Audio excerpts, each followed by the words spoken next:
Pune rave party प्रकरणात प्रांजल खेवलकर यांच्या police कोठडीत वाढ करण्यात आली। खेवलकरांसह 4 आरोपींना 2 दिवसांची पोलीस कोठडी सुनावण्यात आली आहे। ईशा सिंग आणि प्राची शर्मा यांना देखील न्यायालयीन कोठडी सुनावण्यात आली।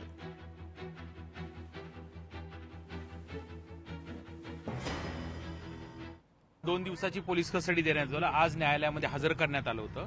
आज हजर करण्यामागची जी कारणं होती तीच कारणं दिली होती, पण आश्चर्यकारक बाब म्हणजे त्याच्यामध्ये ज्या महिलेकडे हे ड्रग सापडलं होतं, ज्या महिलेकडे हा गांजा सापडला होता, जिच्या पोझेशन मधून हा जप्त करण्यात आला होता, तिला सोडून देण्यात आलेला आहे। तिला पोलीस कोठडी मागितली नव्हती, तिला न्यायालयीन कोठडी मागितली होती।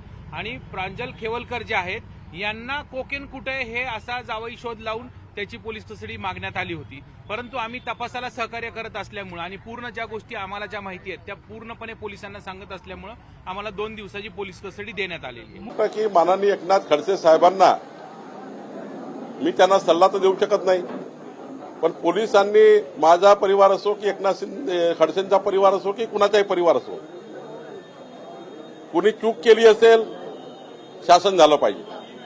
जर त्यांची चूक नसेल तर शासन होणार नाही। पण त्या ठिकाणी चौकशीच्या वेळी मला आपल्या माध्यमातून खडसे साहेबांना या ठिकाणी हे सांगायचं आहे की एखाद्या प्रकरणाची पोलीस चौकशी करत असताना अशा पत्रकार परिषद घेणे म्हणजे चौकशीला खऱ्या अर्थाने एक प्रकारचा दबाव निर्माण होतो। लोकशाही मराठी ऐका, पहा, जागरूक रहा।